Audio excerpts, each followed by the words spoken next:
Magandang umaga po sa atin lahat. Ba't dito kami pinagsasalita? Para maiba. Para maiba naman daw. Pauso ni Tita Cory, gagayahin ko na po kayo. Dito na rin po ako magsasalita. First time to Taas po natin muli ang ating kanang kamay at sabay-sabay po nating bigkasin ang panunumpa ng lingkod bayan. Ako ay isang lingkod bayan. Pangangalagaan ko ang tiwalang ipinagkaloob ng mamamayan. Maglilingkod ako ng may malasakit, katapatan at kahusayan ng walang kinikilingan. Magiging mabuting halimbawa ako at magbibigay ng pag-asa at inspirasyon sa aking kapwa lingkod bayan. Lilinangin ko ang aking sariling kakayahan upang sa lahat ng panahon ay mapaglilingkuran ko ng buong kausayan ang sambayanan. Hindi ako makikibahagi sa mga katiwalian sa pamahalaan. Pipigilan at isisiwalat ko ito sa pamamagitan ng tama at angkop na pamamaraan. Isasabuhay ko ang isang lingkod bayang makadiyos, makatao, makakalikasan, at makabansa. Tutugon ako sa mga hamon ng makabagong panahon. Tungo sa adhikain ng matatag, maginhawa, at panatag ng buhay. Sa mga tungkulin at hangaring ito, kasihan nawa ako ng may kapal.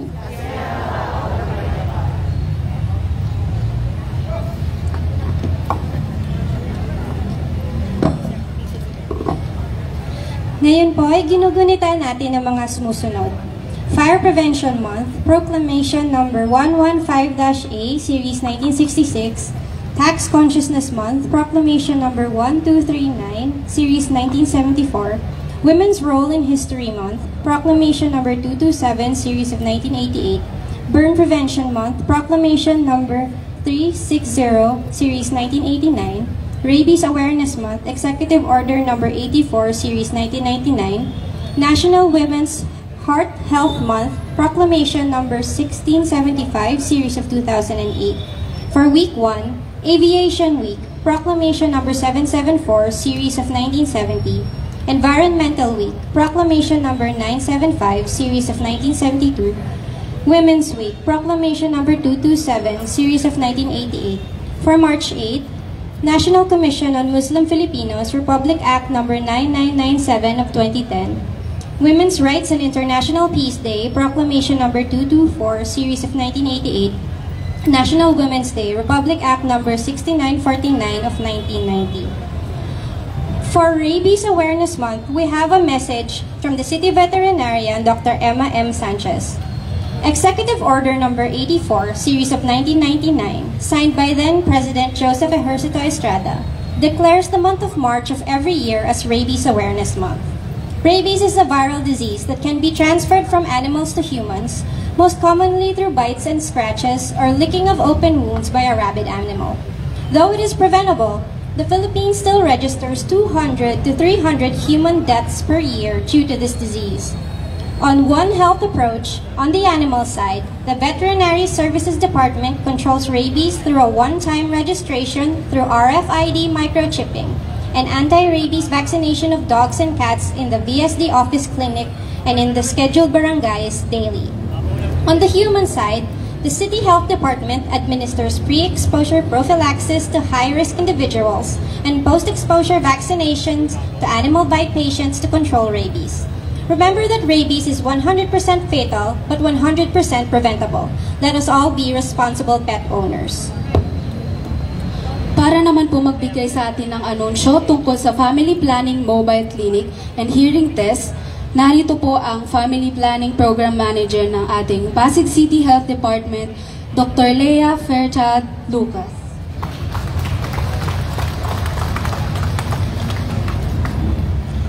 Isa Isang mapagpalang umaga po sa ating lahat and the Happy Women's Month po sa lahat ng mga kababaihang naririto ngayon.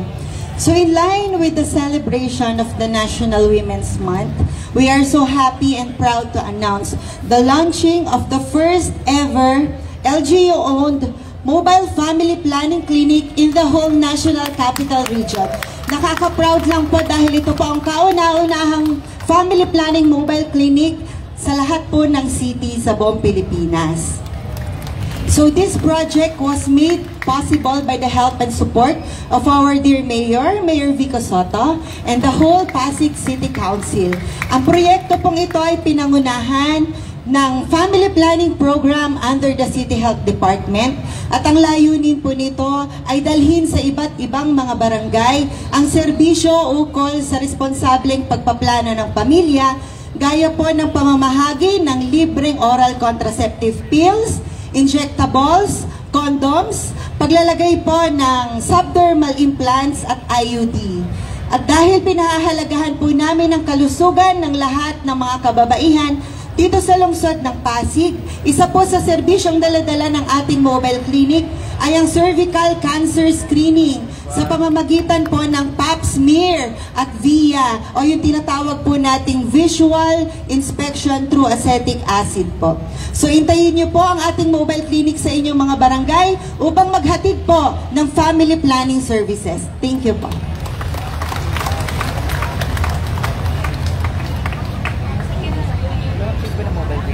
Ayan, thank you, Doc Lay. Aside po sa health services na ibibigay po ng City Health Department for our Women's Month, ngayong March 3 po ay sinicelebrate din natin ang World Hearing Day. At tayo ay mapalad dahil tayo ay pinili ng Ear Access para sponsoran ng free hearing screening services po to 100 po na interested po magpa-screening, no?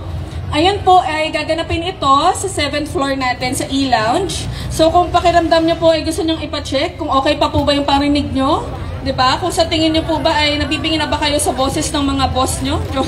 So magpunta lang po tayo ngayon sa E-Lounge. Ngayong araw lang po iyon ang ating free hearing screening services. Thank you po. Maraming salamat po, Dr. Marian Pringuelo, sa inisyatibo at sa mga programa ninyo. Para naman po magbigay ng mahahalagang anunsyo at paalala sa mga kaganapan sa National Women's Month celebration sa taong ito, narito po ang head ng Pasig City Gender and Development Office. Inaanyayahan po natin sa entablado, Mr. Jose Reyes Pina. Thank you. Magandang umaga po sa ating lahat, sa ating putihing Mayor, Vico Soto, Vice Mayor Dodo Chawarska, sa mga konsehal. Magandang umaga po muli at Happy Women's Month. Pursuant to Proclamation Number 227, Series of 1988, the whole country is celebrating the observance of women's role in History Month from March 1 to 31, 2024 with the theme, Women Who Advocate for Equity, Diversity and Inclusion, and bears the sub-theme, Lipunang Patas sa Bagong Pilipinas, Kakayahan ng Kababaihan, Patunayan. Isang pagpupugay at pagbati sa lahat ng kababaihan sa ating lungsod at sa buong bansa. Ang ating pamahalaang lungsod ng Pasig sa pamamagitan ng ating tanggapan sa Gender and Development ay patuloy na sumusuporta sa kababaihan sa pamamagitan ng pagbuo ng mga programa at polisiya para sa kapakanan ng kababaihan at paglaban sa anumang uri ng karahasan at diskriminasyon. Patuloy po nating pahalagahan ang inyong partisipasyon sa ating pamahalaan at papakinggan ang inyong mga boses. Narito po ang ating mga programa at aktibidad sa pagdiriwang ng National Women's Month ngayong Marso. Sa araw na ito, yung ating kick-off ceremony at pagkatapos ng flag dressing ceremony ay magkaroon tayo ng dance exercise. At meron din po tayong women's fair na may food bazaar, health and livelihood services sa pamumuno ng Office of Councilor Cory Raimundo, Pasig City Livelihood, Local Council of Women and City Health Department. Sa March 9 naman po ay isang linggo po yung women's bazaar, so hanggang March 8 po yun. Sa March 9 naman, parada sa ni Juana sa Palacio sa pamumuno ng Pasig City Social Welfare and Development Office, Ma'am Tess.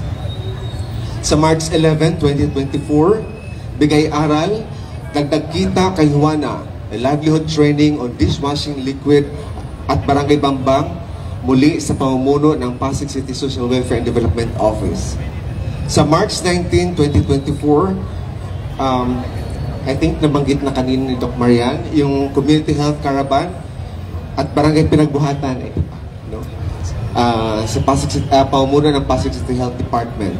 Sa March 21, 2024, muli Community Health Caravans at Barangay Kanyugan naman. At sa March 21 to 22, bigay aral, dagdag kita kay Juana, a livelihood training on dishwashing liquid sa Barangay Pinagbuhatan sa pamumuno muli ng Pasig City Social Welfare and Development Office. Sa March 21 and 22, Women's Entrepreneurship Summit sa pamumuno ng Pasig City LEDU and Local Council of Women. And March 22, Forum on Women Empowerment and Gender Equality sa puno ng GAD Office, Local Council of Women, and Move Leaders. Sa March 23, Sumbabaihan sa San Miguel sa pumuno ng City Social Welfare and Development Office. At March 26, 2024, mayroong culminating activity ang ating Social Welfare and Development Office. Maraming pong salamat at magandang umaga po sa ating lahat. Muli, Happy Women's Month to everyone. Maraming salamat po, Sir Reyes Pina. Huwag po natin kalimutan na mamaya pagkatapos po ng ating flag ceremony, magkakaroon pa po tayo ng isang ribbon cutting at magkakaroon din po tayo ng dancercise. Para po ituloy ang ating selebrasyon ng kick-off ng Women's Month, inaanyayahan po namin papakinggan ninyo ang isang mensahe mula kay Councilor Cory Raimundo. Dito na lang daw ako kasi hindi po ako masyado nakakalakad. Unang-una, isang palakpakan mula sa mga naka-pink at saka naka-purple. Asan? Yan. Kasi yan po ang kulay talaga ng kababaihan tuwing tayo ay nagse-celebrate. Isa din palakpakan po sa lahat ng sumusuporta sa mga aktibidades para po itaas ang kalagayan ng kababaihan. Yes, lahat. Ibig sabihin po, lahat tayo ay narito ngayon upang damdamin po ang mga naging tagumpay at gagawin pa ng ating pong siyudad para po sa kalagayan ng ating kababaihan. Isa lamang pong pasasalamat at muling panawagan. Pasalamat dahil nakikita po natin na marami na pong nangyari para po sa ating pagtataas ng antas ng kalagayan ng ating mga kababaihan. Marami po tayong mga ginawang mga proyekto sa pangunguna po ng ating GAD, Gender and Development Office. Palakpakan naman po natin ang GAD. Magkatuwang po ang aking opisina at saka ang GAD sa tugis po ng lahat ng ating pong nakikitang dapat pong baguhin, itaas para po sa ating mga kababaihan. Pasalamat dahil patunay. Ngayon po, nandyan po ang ating Local Council of Women. Yes! Mahigit 70,000 po yan sa buong Pasig. Andyan po ang ating presidente, ang ating pong dating konsehal, Edita Cruz Santiago. Yeah. Indefatigable Edith Santiago po yan.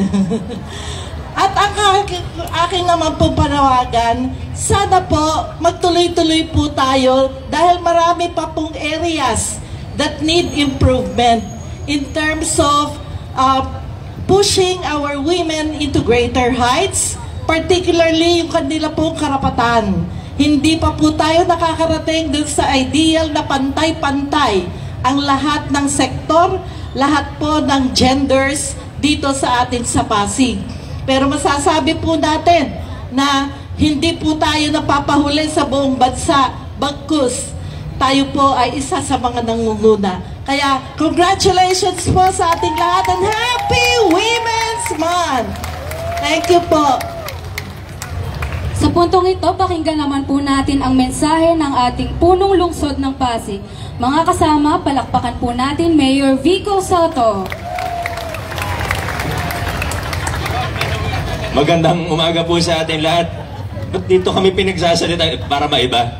Para maiba naman daw. Pauso ni Tita Cory, gagayahin ko na po kayo. Dito na rin po ako magsasalita. First time to. Magandang umaga sa ating lahat. Sa ating Vice Mayor Ronald, sa ating mga konsyal, sa mga kasama natin mula sa mga ahensyang pangnasyonal, sa mga kawani ng ating lokal na pamahalaan, at higit sa lahat sa mga kababaihang Pasigenya. Nabati at na-announce na naman po siguro lahat ng kailangan i-announce, ano?